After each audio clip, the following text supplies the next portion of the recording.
pessoal, tudo bem com vocês? Sejam bem-vindos à segunda parte de introdução aos animais. Acabei de falar lá na primeira videoaula, né, que a primeira característica que é a multicelularidade e tecidos. E a partir de agora, então, a gente vai ver o desenvolvimento embrionário, né, que acontece nos animais. Lembrando, nessa árvore, né, eu falei, olha, gente, nós temos, então, o flagelado colonial, né, o cono flagelado, que teria dado origem à multicelularidade e o desenvolvimento embrionário no estágio de mórula e blástulo. E aí, esse desenvolvimento, então, seguiu aqui e depois um terceiro estágio que a gente chama de gástrula. Nossa, Ana, mórula, blástula, gástrula é o que a gente vai ver nesse item de característica desenvolvimento embrionário.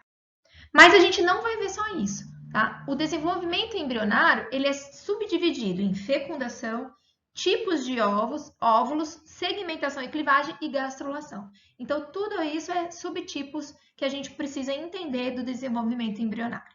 Bora lá, então. A fecundação. A fecundação, isso aqui vocês já devem ter visto bastante no ensino fundamental, né? Ela pode ser externa, ou seja, ocorre fora do corpo. Como assim, Ana, ocorre fora do corpo? Isso acontece muito com os peixes, né? Então, a fêmea libera seus óvulos na água, o macho libera os espermatozoides na água e a fecundação acontece fora da água sem nenhum cuidado parental ou algo do estilo. Aí forma o ovo, ele cai e depois nascem os peixinhos se não forem predados, né? A fecundação interna, né, ela ocorre no interior do corpo. E aí, então, o espermatozoide, né, do animal, ele tem que entrar na fêmea.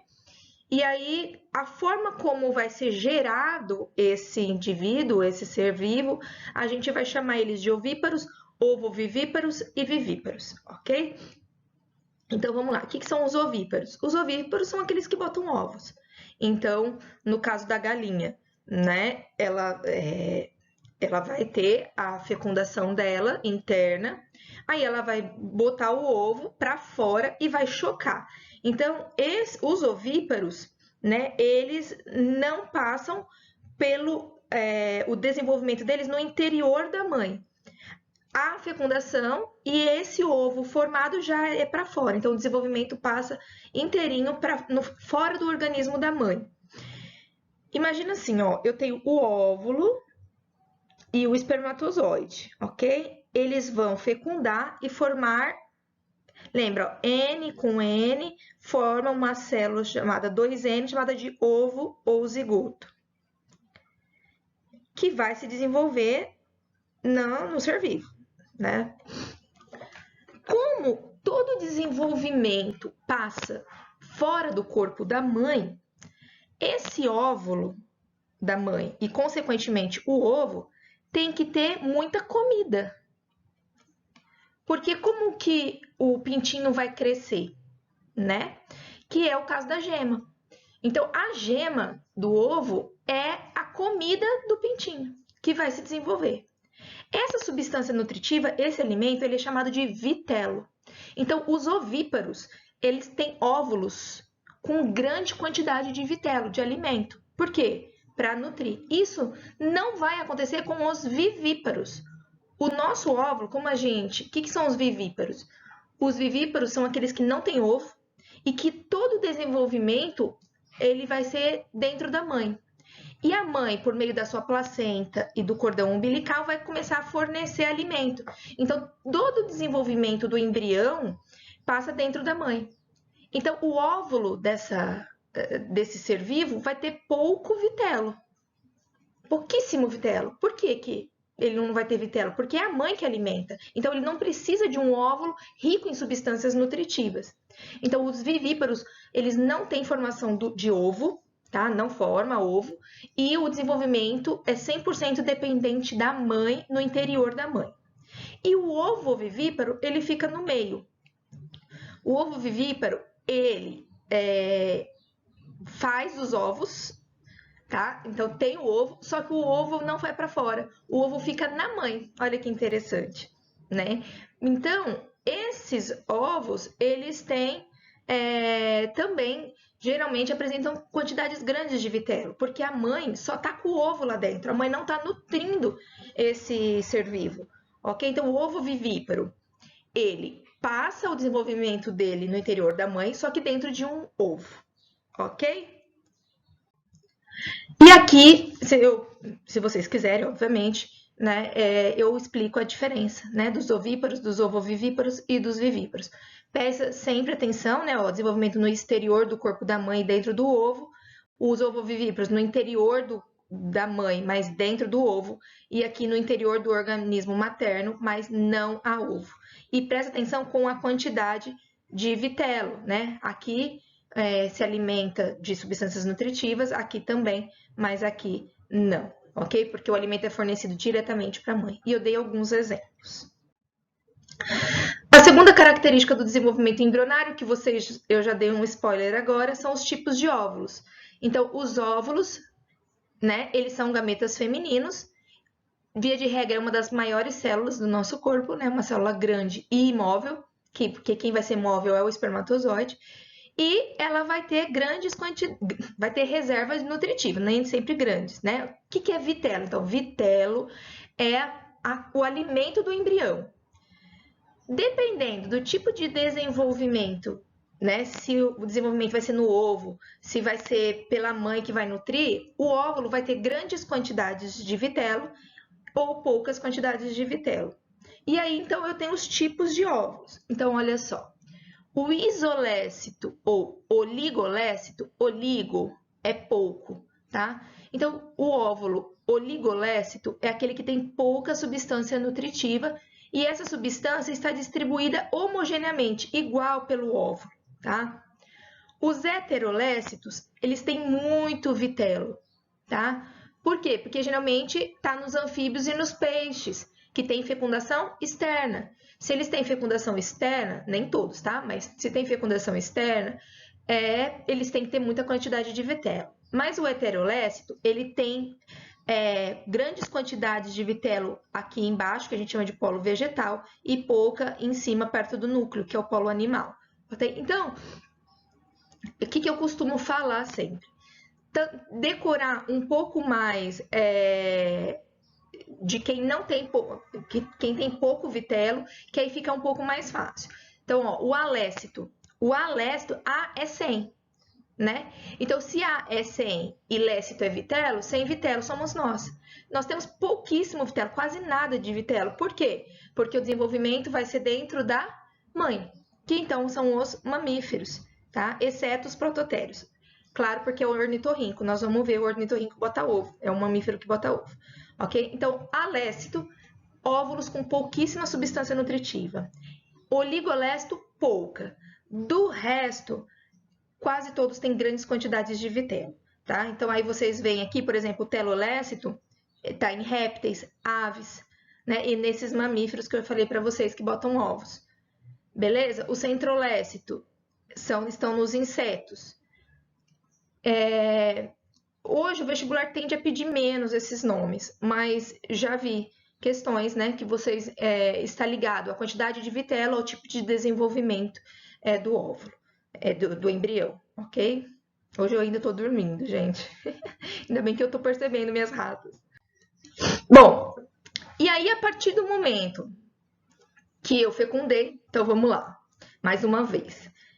O óvulo da mulher, ou da fêmea, né? Não necessariamente da mulher, o espermatozoide vão se unir, seja externamente ou internamente, e vão formar o que a gente chama de ovo ou zigoto, 2N, né? Então, aqui, a partir desse momento, ocorreu a fecundação.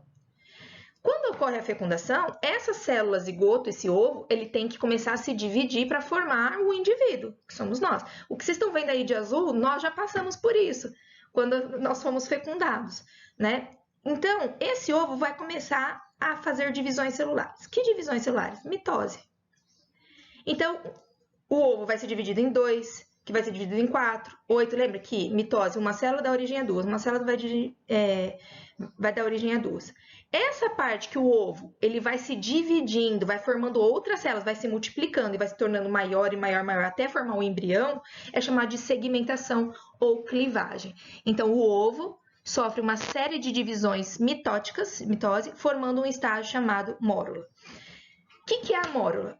Lembra que a mórula é um maciço de células, é um amontoado de células vindo de várias divisões, né, várias mitoses do ovo.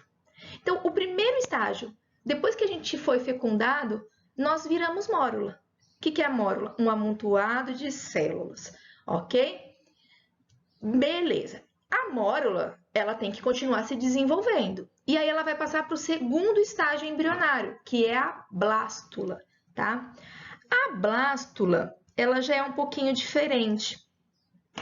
Quando você vai cortar no meio a blástula, você já vai ver uma cavidade. A mórula é tudo célula, dentro, fora, é um amontoado de célula, é um maciço de célula. E aí as células vão continuando a se dividir por mitose, e elas vão tomando formas diferentes. De tal forma que eu tenho essas extremidades, que a gente chama, essas células passam a ser chamadas de blastômeros, por causa do estágio blástula, né? E aí existe uma cavidade interna, vai formando, nós vamos ver a importância de formar essa cavidade, ok? E essa cavidade é chamada de blastocele. Então, a partir do momento em que as minhas células que estão se dividindo formam essa cavidade, eu não chamo mais o estágio de mórula, eu chamo de blástula. E essas células são chamadas de blastômeros, tá bom? Então, células que transformam o ovo no estágio embrionário de blástula, quando que eu vou falar que nós estamos no estágio de blástula? Quando tem uma cavidade interna chamada blastocele. E essa cavidade, ela é preenchida por um líquido. Da onde surgiu o líquido? A própria célula produz o líquido e vai depositando o líquido nessa cavidade. Então, teve fecundação, formou o ovo.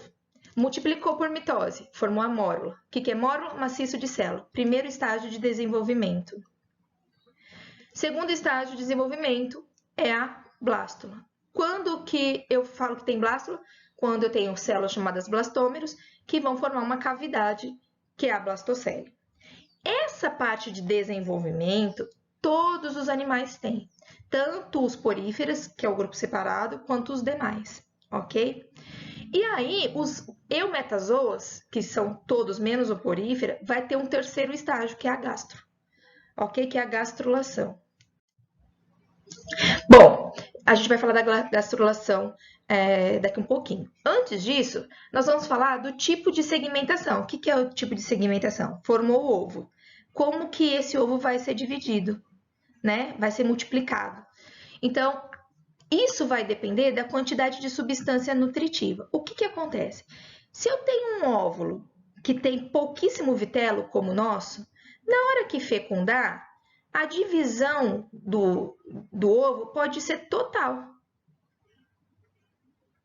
Agora, no caso do pintinho, como quase tudo é vitelo, ou seja, alimento, essa parte que é alimento não vai conseguir ser dividida. Então, o embrião vai ser formado só no cantinho aqui, ó, porque o resto do óvulo era formado de substância nutritiva. Então, o desenvolvimento do embrião vai ser desenvolvido só no pequeno. Então, a gente chama de segmentação holoblástica ou total quando a divisão do ovo é inteira, no ovo inteiro. E parcial ou meroblástica quando a divisão só é numa parte do ovo. Por que vai ser só numa parte? Porque o resto é substância nutritiva. Então, vamos ver. A total, ó, formou o ovo zigoto. Primeira divisão, veja que a divisão acontece no ovo inteiro. Segunda, 4. Aí, 8. E aí, por diante, formando a mórula e depois a blástula. Vejam que, então, a segmentação, né, a formação das células na segmentação total ocorre no zigoto todo, no ovo todo, tá bom? E quando isso vai acontecer? Quando eu tenho óvulos que vão formar ovo, né? Porque o vitelo tá no óvulo, mas a partir do momento que fecundou, vai estar no ovo, né? O ovo continua com o vitelo. E essa segmentação total, no ovo total, só vai acontecer em óvulos que tem quase nenhum tipo de vitelo, que é o alesto e o oligolesto. Falei para vocês, decorem quem tem pouco vitelo. Do resto, né, tem praticamente muito vitelo. Agora, uma forma muito fácil de você entender a segmentação parcial é se você já pegou um ovo galado, que a gente chama, um ovo chocado, que dá para ver. Se você já pegou essa estruturinha, essa gema aqui, isso aqui que vocês estão vendo de vermelho é o embrião, o pintinho sendo formado. Então, veja que o pintinho ele não vai ser formado no ovo inteiro, que é a gema, porque essa gema aqui, o que você está vendo de amarelo, é o vitelo. É a substância nutritiva. Conforme o pintinho vai crescendo, ele vai se alimentando da gema. Então, vejam que, olha a figura aqui, ó, o ovo zigoto. Tudo que vocês estão vendo em amarelo na figura é o vitelo. Então, o embrião ele só vai se desenvolver no cantinho do ovo. O embriãozinho vai ficar aqui, ó. Então, o estágio de mórula, de blástula, só vai ser aqui, ó. Aí chama de blastodisco, né? Porque só vai ser aqui. Aqui tudo é comida, né? Comida para ele. Então, a segmentação parcial ocorre só em parte do ovo e vai acontecer em ovos com grande quantidade de substância nutritiva, de vitelo. Então, mais uma vez, nessa árvore filogenética, a gente acabou de ver que todo e qualquer tipo de animal vai passar pelo estágio de desenvolvimento da mórula, então fecundou. Fecundou, formou um maciço de células. Mórula. É incrível, né? Que a gente já foi uma mórula. Sim. Aí da mórula formou a cavidade com as células, com os blastomas, formou a blasto. Isso todo o animal tem. Ovo, mórula e blasto. Ao longo da evolução, surge um terceiro estágio evolutivo depois da blástula, que é a gástrula, também chamado de gastrulação. Esse terceiro estágio evolutivo, desse terceiro estágio do desenvolvimento embrionário, é o que vai permitir a formação dos tecidos verdadeiros. Por isso que a presença da gástrula faz, então, os animais serem classificados como eumetassoa, ou seja, com tecidos verdadeiros. É o que a gente vai ver na terceira videoaula. Até lá!